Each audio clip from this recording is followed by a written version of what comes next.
Makkah, in the Holy Land. It was in this house, known as the house of Abdullah Pasha, that Shoghi Effendi was born on Sunday, March the 1st, 1897. He was the eldest grandchild of Abdul Baha, born of his eldest daughter Ziya Khanum and her husband Mirza Hadi Shirazi, one of the Afnans, a relative of the Bab. From the earliest days, there developed a deep spiritual bond between the master and the young Shoghi Effendi. The depths of Abdul Baha's feelings are reflected in his own words, in which he clearly states that the name Shoghi, which means the one who longs, was conferred by God upon this grandson. O God, this is a branch sprung from the tree of thy mercy.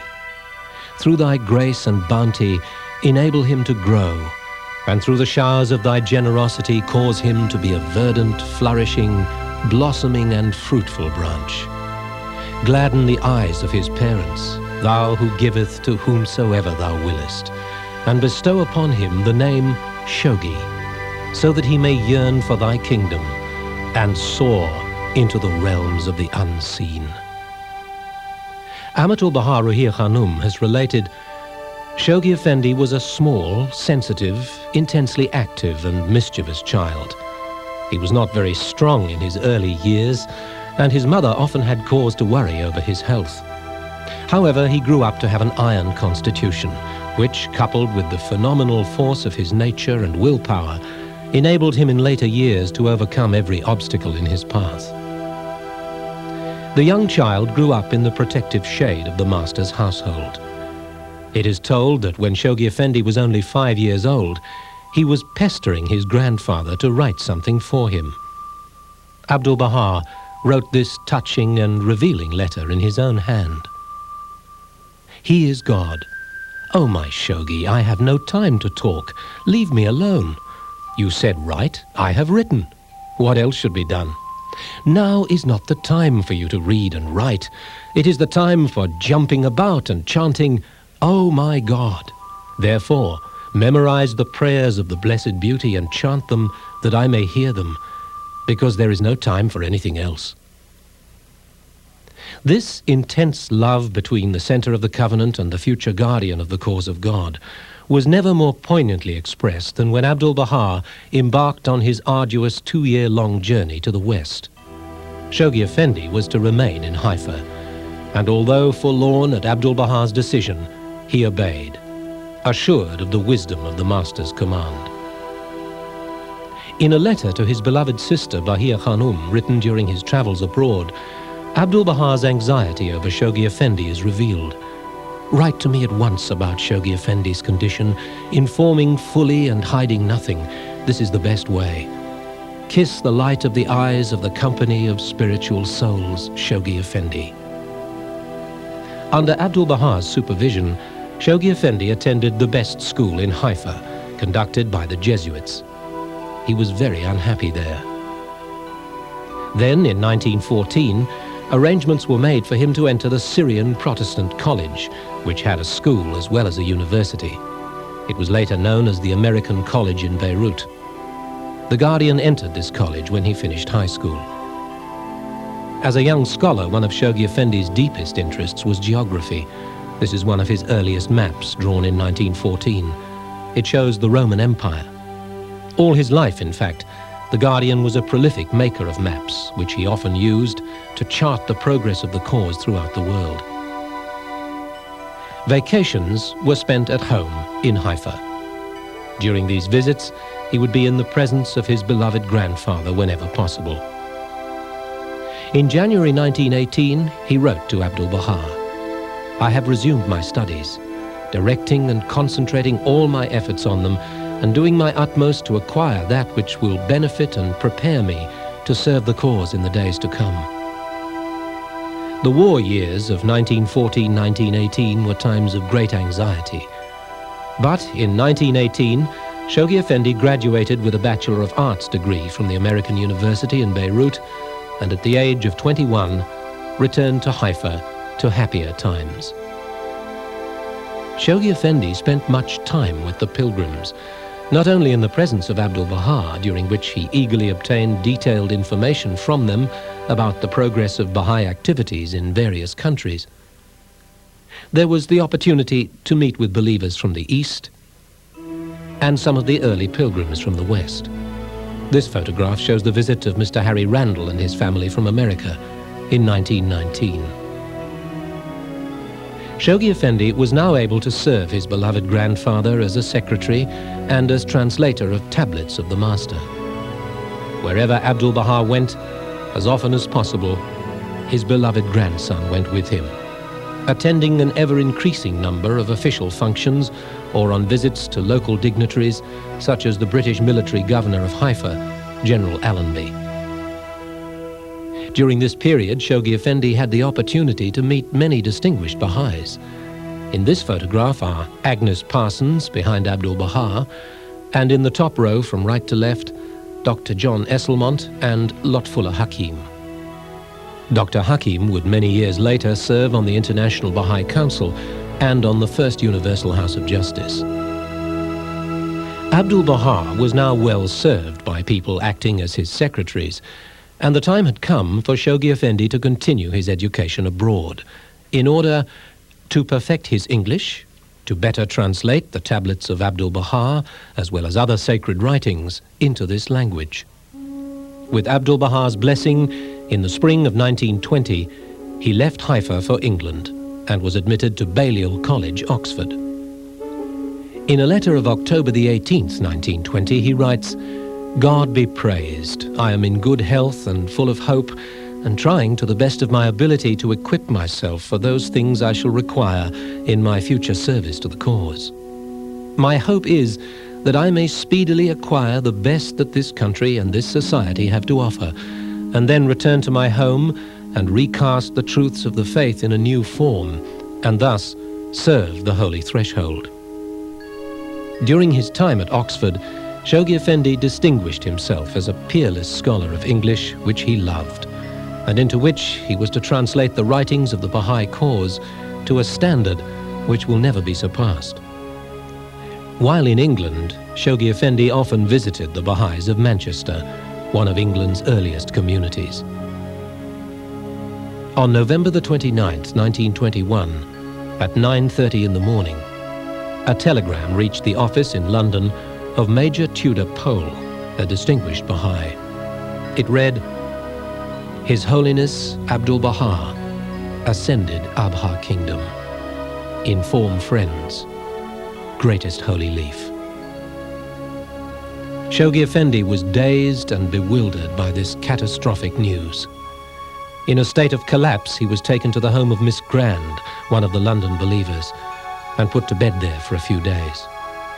Accompanied by Lady Blomfield and his sister, Shoghi Effendi sailed from England on December the 16th, arriving in Haifa on December the 29th, still shocked and grief-stricken. Awaiting him in Haifa was the only person who could offer any measure of comfort, his beloved great-aunt, Bahia Khanum, the greatest holy leaf, the sister of Abdul-Baha. After 3 days, the will and testament of Abdul-Baha was read to Shoghi Effendi, and he was to receive another profound shock. The Master's will appointed him as the guardian of the cause of God. Behold, he is the blessed and sacred bough that has branched out from the twin holy trees. Well is it with him that seeketh the shelter of his shade, that shadoweth all mankind. This passage from the will and testament of Abdul-Baha was written when Abdul-Baha's life was under threat from the Turks who then occupied Palestine. At the time, Shoghi Effendi was about 3 years old. To the believers, Abdul-Baha addressed these words, "O ye the faithful loved ones of Abdul-Baha, it is incumbent upon you to take the greatest care of Shoghi Effendi, that no dust of despondency may stain his radiant nature, that day by day he may wax greater in happiness, in joy, and spirituality, and may grow to become even as a fruitful tree." In a little over 2 months after he became guardian, he began to lay his foundations for the erection of the administrative order of the faith as set forth in the will of Abdu'l-Baha. These first few months of Shoghi Effendi's ministry must have been almost overwhelming for this young man, only 24 years old. Aware of the responsibility that rested on his shoulders, and now assailed by the treacherous acts of the half-brother of Abdu'l-Baha, Muhammad Ali, and his family, who sought to challenge the will and testament of the Master, Shoghi Effendi left Haifa for Europe on April the 5th, 1922, leaving the affairs of the cause in the hands of the Greatest Holy Leaf and a chosen assembly of Baha'is in consultation with the family of Abdu'l-Baha. The Greatest Holy Leaf wrote to the friends, "The guardian of the cause of God, under the weight of sorrows and boundless grief, has been forced to leave here for a while in order to rest and recuperate, and then to return to the Holy Land to render his services and discharge his responsibilities." In Europe, he sought medical advice and the necessary quiet in which to meditate upon the vast task ahead of him. Much of the time was spent in the Swiss Alps. Here, living in a simple, frugal manner, the young guardian walked in the mountains and gradually gained strength for the great work that lay ahead. During his life, he often returned to his beloved Alps to find peace and shelter.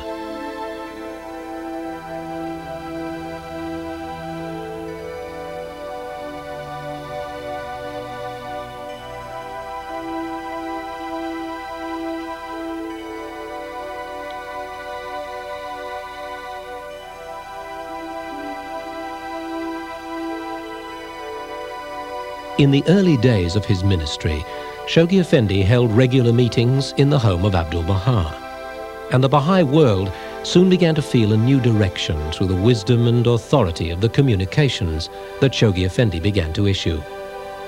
Of that period, Ruhiyya Khanum has said, "We beheld a young man of only 24 standing at the helm of the cause. And some of the friends felt impelled to advise him about what it would be wise for him to do next. We quickly came to realize that he was not only divinely guided, but had been endowed by God with just those characteristics needed to build up the administrative order, unite the believers in common endeavor, and coordinate their worldwide activities." With the reading of the will and the establishment of the guardianship, there came quite naturally and organically a new phase in the development of the faith. The guardian began to unfold the vision of Baha'u'llah's world commonwealth to the Baha'is of the East and the West. A born administrator, Shoghi Effendi set about organizing the affairs of the faith in a highly systematic manner. Shoghi Effendi's statesman-like perspective on global affairs was not only gleaned from a careful study of history and events in newspapers and journals, but also, during his ministry, he undertook several extensive journeys through Europe, Africa, and Asia, thus experiencing at first hand the pressures of the time. To summarize the achievements of the beloved guardian is an almost insurmountable task. In a lifetime of dedication, he served the cause of Baha'u'llah and the believers throughout the world. Throughout the 37 years of his guardianship, Shoghi Effendi maintained a continual correspondence with hundreds of individual believers and with the elected institutions of the faith. Apart from his incomparable translations of many of the writings of Baha'u'llah, he wrote successive letters to the Baha'i world, illuminating the meaning and scope of the faith. His book, God Passes By, written at a time when he was bowed down by a multitude of problems, is an authentic history of the development of the faith. Shoghi Effendi appointed at successive stages 27 hands of the cause, outstanding believers who would act as the stewards of the cause, diffuse the divine fragrances and edify the souls of men, promote learning, and endeavor to improve the character of all men. Some of these steadfast souls are still serving the cause today, inspiring and encouraging the Baha'i friends throughout the world. Appointed to the institution of the Hands in 1952 was Shoghi Effendi's wife, Amatul Baha Ruhiya Khanum, who has become known and loved by Baha'i communities the world over. One of the hands of the cause, the late Leroy Iowis, has given us this impression of Shoghi Effendi. Everything about Shoghi Effendi was refined, delicate, beautiful, glorious. The quality that stands out the most was his rare humility. Shoghi Effendi never spoke of himself as the guardian. Another virtue which we don't understand is a love that I am unequal to describe. How deeply he loved every person. The weight of the world was on his shoulders. What could he do for this one, that one, the servants working in the garden, everyone? A kindness to reach out to every heart, to make everyone happy. Ruhiya Khanum tells us that throughout the long years of the guardianship, Shoghi Effendi was seldom able to enjoy the comfort of close personal relationships with individuals. Dr. John Esselmont was one dear and trusted friend who served as his assistant for some years. The guardian deeply mourned his passing. Shoghi Effendi's life's work was centered in his wish to fulfill the intentions of Abdul Baha. In no area was this more evident than in the development of the buildings and properties at the World Center at Haifa and at Bahá'í. It was in 1929 that Shoghi Effendi won the first in a long series of court cases which regained the possession of the mansion of Baha'u'llah at Bahá'í from the family of the treacherous Muhammad Ali. During their stay there, they had built unsightly additions to the building. Shoghi Effendi immediately began restoring the mansion to its original condition, and for the next 25 years, he patiently supervised every phase of the beautification of the shrine of Baha'u'llah and its surrounds, leaving for future generations of Baha'is and the public at large a priceless heritage.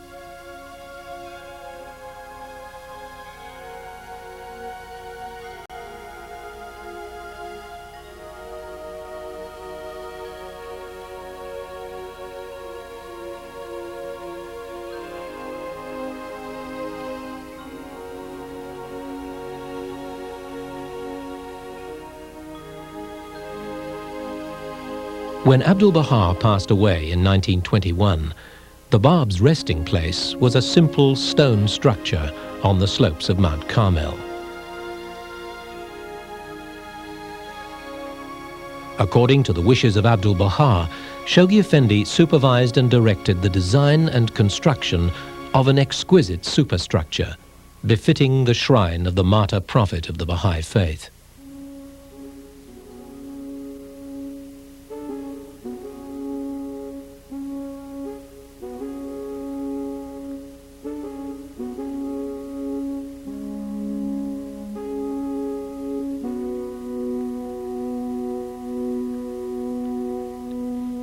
In addition, the guardian laid long-term plans for an elegant arc of land on Mount Carmel, incorporating buildings for the propagation as well as the administrative and legislative functions of the faith. Also supervised by the beloved guardian was the construction of the International Archives building to house the precious relics and original writings of the faith. Shoghi Effendi planned befitting monuments over the graves of Ruhiya Khanum, the greatest holy leaf, Mirza Mehdi, the younger brother of Abdul Baha, known as the purest branch, Nawab, the wife of Baha'u'llah, and Munir Khanum, the wife of Abdul Baha. The placement of every detail in all this work was personally supervised by Shoghi Effendi. The gardens, too, came under his loving care and design. No stage of the development was completed without his approval. Every aspect reflects the refined artistic taste of Shoghi Effendi.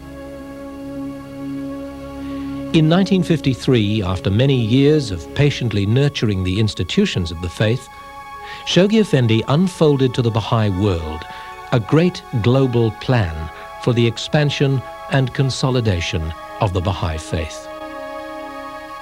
This 10-year crusade, as Shoghi Effendi named it, would take the faith to all corners of the world by teaching, proclamation, and the placement of Baha'i pioneers, often in very remote areas.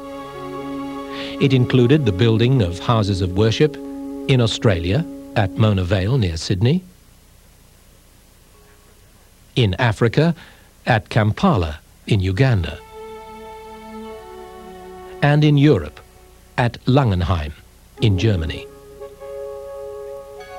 Victory followed victory.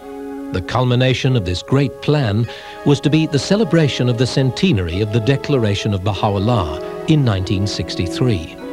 Its conclusion marked by the election of the supreme institution of the Baha'i faith, the Universal House of Justice. But suddenly, on November the 4th, 1957, the Baha'is of the world were stunned and thrown into the depths of despair by this cable from a grief-stricken Ruhiya Khanum. Shoghi Effendi, beloved all hearts, sacred trust given believers by Master, passed away suddenly, heart attack in sleep, following Asiatic flu.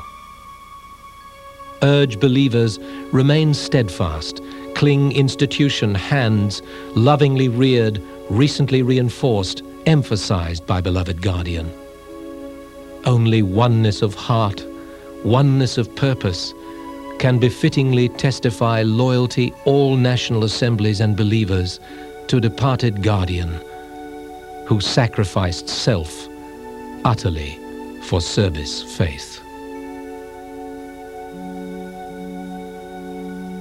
Shoghi Effendi, the sign of God on earth, who had been visiting London when he passed away, was laid to rest by a grieving company of mourners from many parts of the world on Saturday the 9th of November, 1957. His resting place at the Great Northern London Cemetery is marked by a Corinthian column in white Carrara marble, surmounted by a globe of the world, showing the map of Africa, and crowned by the symbol of victory, a golden eagle. On the column are carved these words from the Will and Testament of Abdu'l-Baha. Behold, he is the blessed and sacred bough that has branched out from the twin holy trees. Well is it with him who hath sought the shelter of his shade that shadoweth all mankind.